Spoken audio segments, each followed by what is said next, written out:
Hello, everyone, and welcome to this week's episode of Entertainment Expansion. We're your hosts, Tyler Callahan and Mike Ferrante. Mike, how you doing this week? Red rum. I'm chilling, Tyler. How are you? Oh, that's good to hear too. I hear you having some rum. Very delicious. Yeah, red rum to be specific. hmm Very Only the rare. best, only the best rum.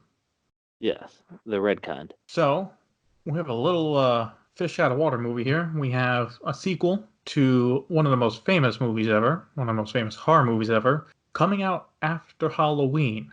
But we got Doctor Yep. Sleep. Mike, what is Doctor Sleep? Doctor Sleep is the long-awaited sequel to Stanley Kubrick's The Shining. Now, this stars Ewan McGregor and a couple other people, but it basically follows the tale of Danny, the son of Jack Torrance, aka Jack Nicholson, after the events after The Shining. And he kind of goes into this alcoholic depression to deal with everything he sees due to his special powers, but he kind of gets thrown back into it because this little girl who also has the same ability reaches out to him when there is an evil shine committee, I want to say. I think a committee is actually a good way to put it. Yeah, because they were just like an evil shine committee. All of them could shine, but they were just like a committee of evil shiners who just wanted to kill every shine and steal Yeah, their shine. yeah, they feed off of The other shiny. shiners. That's correct. Or as what I saw online was the most like annoying vapors ever. I mean, I guess that's some serious powered vape. Let's say that. Yeah, that stuff is definitely being outlawed by governments. Oh yeah, it's a performance enhancing vape. Oh, it absolutely is. But yeah, that's basically what the movie is. I liked the performances of the movie. I thought Ian McGregor was really good Oh yeah, Danny Torrance, especially in the scenes at the beginning and at the end where he really struggles with be, because he does become sober early on in the movie, but by the end he is pressured at times to drink and to yes, relapse. And it is those scenes where he is struggling not to do it because, as they show throughout the movie, he drinks because it dulls his senses. So he won't be able to use his shine. So his inner battle to not drink so he can keep using his power when needed. Definitely a powerful performance. Rebecca Ferguson as Rose, the main villain of the antagonist. movie. Yeah, the antagonist. She was real good. She was Yeah, she definitely was. She killed it. yeah, she was real good.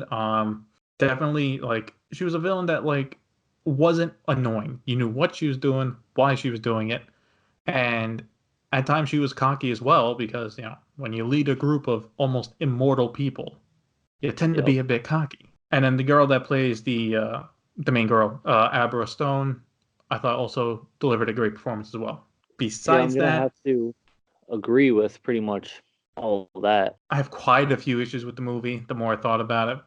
But Mike, what else did you like about the movie besides the performances? So, besides the performances, because I feel like pretty much everyone in this film killed it. Like they all nailed the role. Obviously, Ewan McGregor didn't let us down once again, but I I kind of liked how it was a little bit slower in the beginning and kind of built up to the the main problem, and then as soon as the main problem hit, the movie kind of picked up the pace. So I feel like it wasn't as long as it actually was. Like it was a long movie, but due to the pacing, I feel like it was fine. Another thing I enjoyed about it is it's a lot darker and a lot more intense than The Shining, in my opinion. I And we are I can agree clearly, with you to a point on that. I I mean, th spoiler alert here: The Shining didn't brutally murder a child that's and really the say only no. standout scene where I felt was more, even I would say even more scarier Yeah, than The like, Shining. and that kid from The Predator and Good Boys, good on him for that acting because I was genuinely unsettled. And like his acting nailed it too. Obviously, another great performance. When he's like pleading with them, like, don't tell anybody, please don't hurt me. And she's like, no, it's all right. We want you to be hurt. It's better for us. And like how they really take their time. And you kind of get this uneasy feeling. And it really shows you how evil this group is. Uneasy. That shit was uncomfortable because not only was it like, oh yeah, no, we want to hurt you. They kept playing it and they kept going and going. Oh, And then you had the girl getting in on it and feeling some of the pain. It's like they really milked that scene for what it's worth. yeah. I mean, I feel like it did what it was supposed to do. It did because up until that point, I'm going to get back to this later, but the group itself wasn't that scary. No, they weren't. And you're like, all right, these guys are a little weird. They kidnap children, and somehow they take their abilities. But it wasn't until that moment when you see how they actually take their abilities, you're like, okay, this group is something serious. They were, and then that was that scene is the only time I felt that group was actually deadly and scary. Past that, as Dan Torrance and Abra start facing them more, they became less and less scarier. That's true. I feel the tension. I guess to go into one of my negatives here is the movie isn't scary. Minus 1 to 2 scenes, it's not a scary movie. Yeah, I agree with that. It's more of a thriller. And that's another issue. I really don't feel it's a thriller. Really? It's a thriller for less than half of the movie, I feel. Like the first almost hour, it's not scary. It's seeing Dan Torrance's life, seeing how the group works, and then seeing Abra grow up. Yeah, so it's kind besides of like one or two scenes, build up. There's no thrill. Like I'm not anxious about anything, and there's definitely no horror. I really didn't feel it became a thriller until they found the body of the baseball player, of the kid. I feel from then on, it became a thriller as they actually started to interact with the group more. Yeah. But that's like halfway through the movie. Which, yeah, that second half was pretty crazy, though. Kind of? Oh, come on. That whole wood shootout scene, Tyler. That annoyed me. Why? Because you've spent now almost 2 hours of my time building up these people to be an evil group, can't be messed with. Meanwhile, Abra has been able to go one-on-one with Rose multiple times and fuck with her. And now, yes, they explain that she's super powerful, but because of that she's super powerful, it makes these people less of a threat. And it doesn't help that Dan and his friend were able to kill most of them with guns. Well, I mean, that's because Abra tricked them all. And I didn't know Dan Torrance was good with the gun. Had no idea. But he had some wild shots. I wasn't necessarily a fan of how they died, though. Like how they turned into the smoke type thing. Like all the shine left their body because they only survived on shine, I guess. No, I was fine with how they died. My annoyance was the dying effect of them turning into dust. I thought was fine because, I mean, the old guy, if she was telling the truth, he's lived thousands of years. Yeah. But the fact that 1 or 2 bullets and I'm turning into dust, like, they're still human. They're still humans. They're just like found a way to cheat death. Because let's be serious, one to two well-placed bullets on any human, they ain't getting up. Especially a lot of those were headshots and neck shots.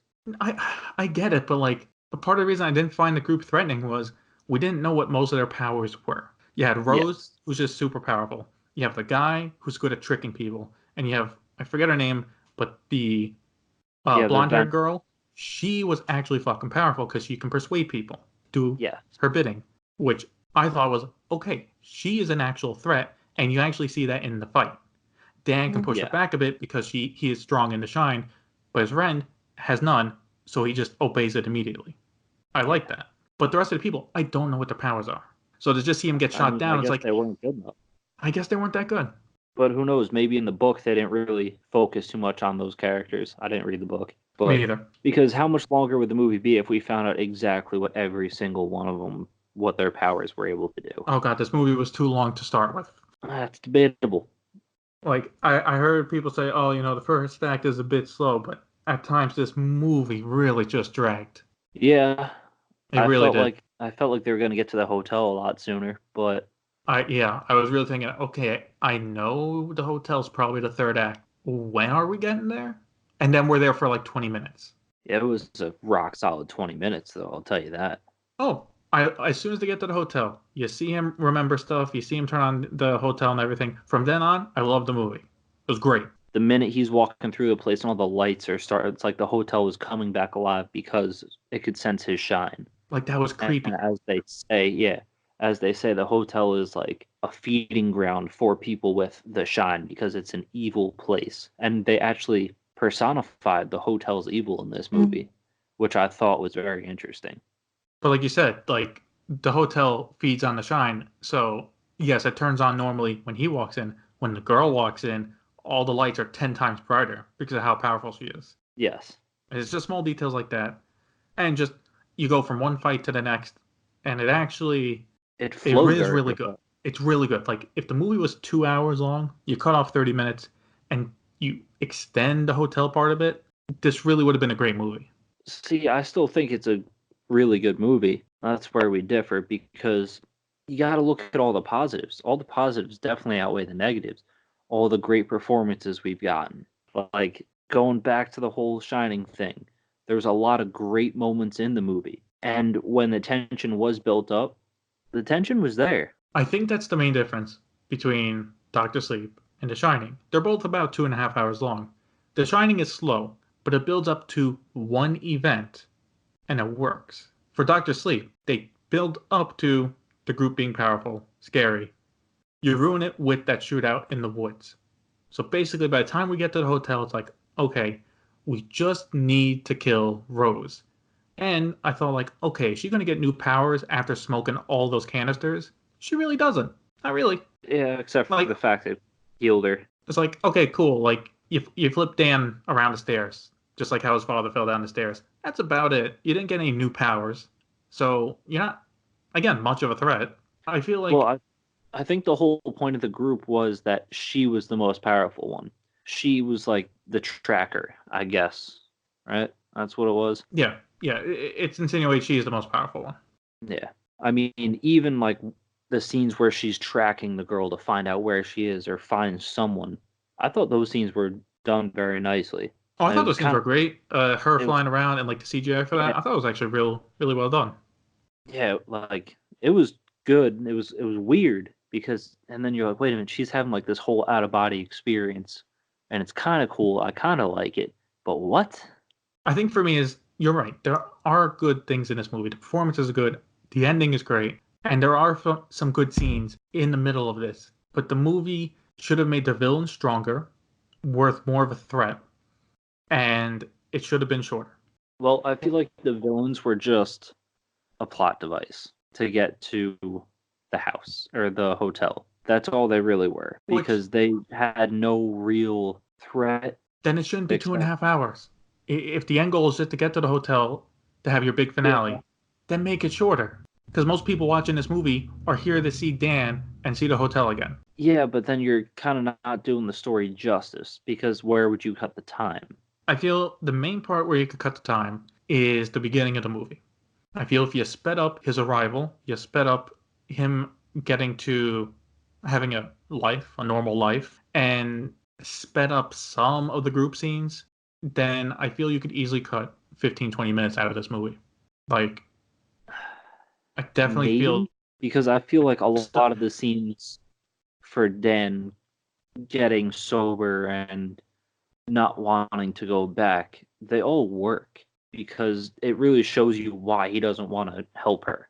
He's just like, no, I've already had my own issues. I got sober. I'm good. I don't need anything that's going to put me back into that place. I can't help you. I'm sorry. So I feel like I all agree those with you. scenes were needed to really get in the mindset of where Dan Torrance is when she shows up in his life.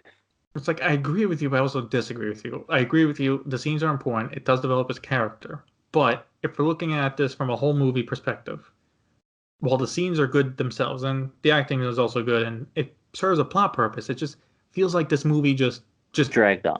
it just rolls along until it hits the ending and then the movie's over. If it's a proper thriller, I should have anxiety for most of the movie, and I didn't. Yeah, I had it for I the can agree with baseball that. kid scene, and I had it for the Overlook Hotel, and that's it. Yeah. And I feel like if we're going to call this a thriller, if that's what it is, it's not a good thriller. What else would it be? A drama? I would say more of a drama. Like stuff happens and that's it. There's a couple scary elements, there's a couple thriller elements, but I would say So it's it'd more be of a a drama. drama thriller. Yeah, drama thriller mix because the first half of the movie is Dan dealing with his life. Yeah. Like, yeah, there's Also, horror elements with the people he sees with The Shining, but it doesn't make it a horror movie. I want to bring up a couple points before we finish up here. Sure. One thing I did not like is when she broke his chalkboard and it said murder on it. But when he rolled off the bed, he saw the mirror and it said red rum on it. I'm like, you guys just missed a huge opportunity for that callback because this is the Shining sequel. Hmm. She should have just done red rum on the wall. And then no one else would really care, I guess, because he rolled off the mattress and looked at the mirror first. So it would have been murder. Well, why didn't they do that? And his landlord would have definitely heard that. I, And I she was was really super expecting pissed, Landlord to show up after that bang. right? And like, what Yeah, the fuck should you do to the chalkboard wall? they made it a Never point that again. nope, make no Never come back. noise. Yep. I was Also, fine with that. Before you go on to your next point, I was fine with the murder because the red rum is from Danny as a kid. Only he has the vision of writing that backwards. The girl is yeah, watching a murder happen, so she freaks out and just slams murder just to get his attention. I think the yeah, I real get it. Easter egg is him looking in the mirror and seeing red rum and panicking, like, oh shit. Yeah, I get it. I get it. But it's like, you almost had it. So You, close. come on, you had the Easter egg with when he helped the guy find his watch, and the room is the exact same room as the hotel manager. Yeah. Like, you got your Easter eggs. No, of course. Also, Also, another thing I wanted to point out yeah. is the woman in the bathtub way creepier in this movie than The Shining. Having just rewatched The Shining a few days ago, you're right. They definitely. They upped the creepiness on her. Like she wasn't that scary in The Shining It was because more ugly than scary. yeah, but she was like horrific to look Mm, at in this movie. Like you would understand why this kid pissed himself instead of going to the bathroom. Because if you're a kid and you're gonna go to the bathroom and you see that fucking thing in your bathtub, fuck you, I'm going right where I am. I ain't moving. yeah. No, yeah. That, I mean, I had no problems with how she looked. She was creepy. That worked. Now, I thought a lot of since this connects directly to The Shining, a lot of the cast that they got to replay older performances worked for the most part. The guy that Good. played Yeah. Dick Halloran, I thought was real good. Yeah. Um, the kid that Wendy plays, Torrance was good. yeah, the kid for Dan Torrance was good. The only one that kind of wasn't that great was Jack Nicholson because how do you get another guy that looks similar to Jack Nicholson? He just looks like one of a kind. I know there's a big debate now these days about like de-aging CGI and all that.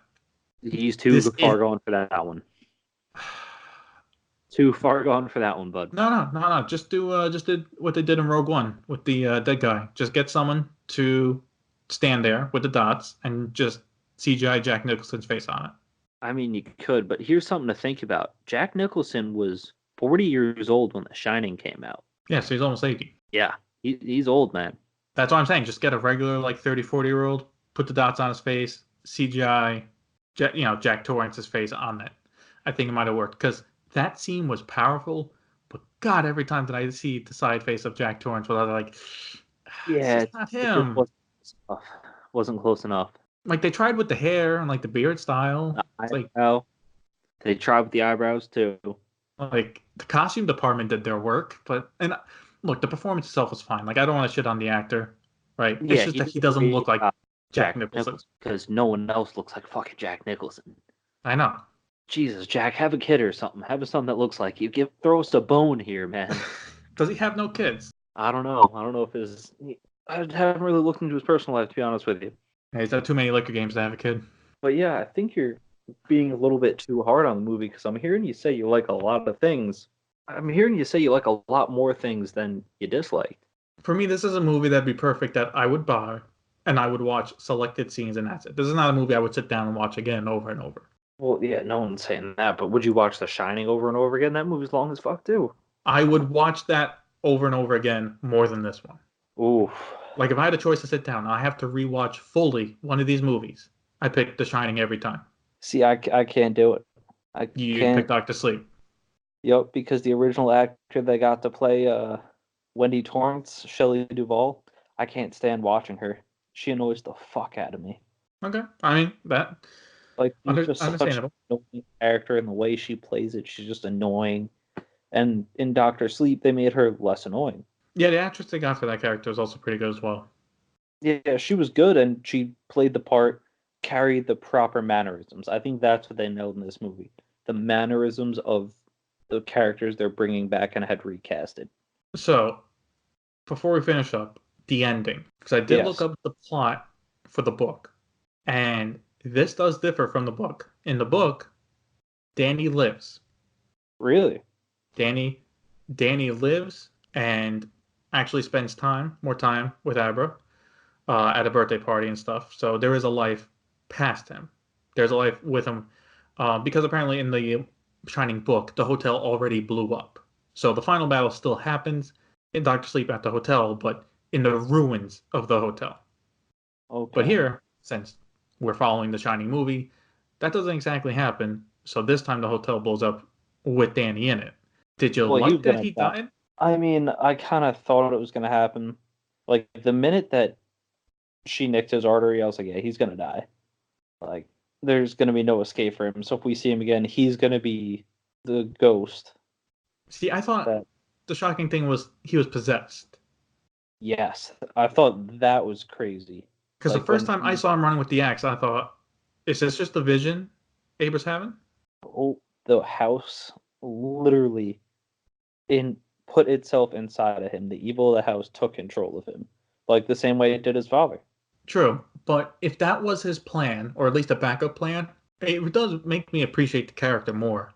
That he was willing to take the risk and sacrifice himself to kill Rose. And it works beautifully. Yeah, it does. But, it does cost him his life. And that's the thing. Like, I care about the character and Ian McGregor's performance helped because I was actually sad he died, but from a story standpoint, I guess it makes sense because he completes the cycle. Now he'll be the ghost friend for Abra, like how Dick Halloran was for him, Yes, and just he pays his debt. yes, he does. Just how Dick Halloran died for him in the hotel, he died forever Yep. in the hotel. So it really does come full circle, and it also So finishes the story. it It does, puts an end to it. but it's a shame it's not doing well box office wise because I feel like they've showed off some powers of The Shining, and with Abra, like they've mentioned, there are other people around the world. You could have had spin-off movies of this or a TV show. Yeah, you could Like have. there is It's something a shame here. because I feel like they didn't really advertise enough or use proper grabbing words for the movie. Yeah, yeah, because if you hear like, oh, you want to go see Doctor Sleep, what is that, right? Yeah, like in the trailers, they could have said, the long-awaited sequel for The Shining. That's the thing that annoys me Some though, is like people saying the marketing wasn't good. If anyone saw the Doctor Sleep trailers, it hits you over the head. The sequel to The Shining. It's the sequel to The Shining. We're at the hotel. But did they spend they don't enough to get that physically fact say out? it though, and a lot of people aren't really that smart. I've made this joke multiple times on social media, but did we really need to call this like The Shining 2? Right? Well, also another thing we have to take into consideration is the first part of this movie was 40 years ago. That's So true. it's not going to draw in the younger crowd who the majority of people of our generation have definitely not seen The Shining. Okay, two things.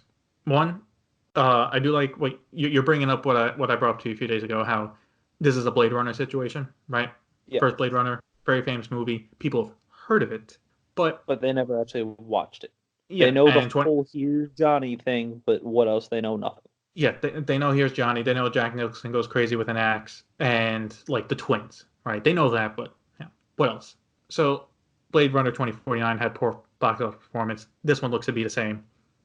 But it's funny you say, oh, the younger audience isn't there. When I went to see the movie yesterday, there was 7, 8 other people, most of them couples. All of them were young. I would say 15 to 25. Really, There was not an old person. There's not anyone past 30 or 40 years old in that theater. It was all teenagers, 20-year-olds. that's interesting. So, and it's weird. Late Tuesday night showing, bunch of young people watching Doctor Sleep.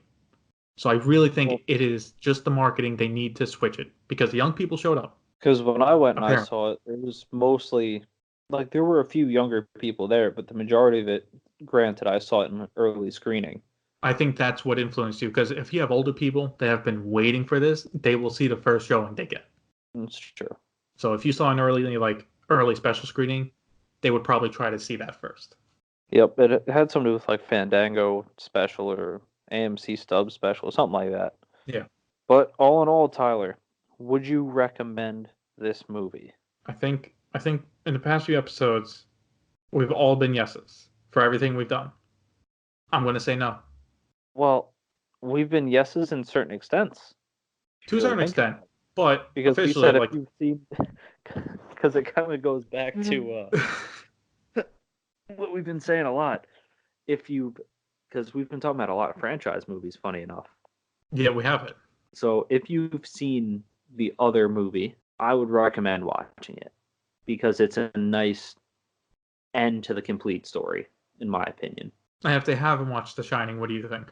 Eh, they could probably go without it because I know a lot of people aren't going to enjoy, or I don't think anybody enjoyed that scene where the kid gets murdered, but a lot of people might think it's way too far because that was an emotional scene. So it's gonna. I'm still gonna say yeah. Go fucking see it. It was Okay. good. I mean, for me, it's split 50-50. For the majority of people, I would say no. Just wait till some of the scenes are on YouTube. If you're a fan of The Yeah. Shining, then yes, go see it. It delivers some great performances. If only you've watched The Shining and you like The Shining, go see it. Otherwise, nah. Well, if anyone else has any thoughts, if they've seen the movie, they want to contribute to our conversation. Did we miss something? Want to throw us a little bone here? You can send us an email at entertainmentexpansion@outlook.com or come on down to the inner circle. Come find our Instagram page, which is Entertainment Expansion. Send us a direct message. Leave a comment under the last post.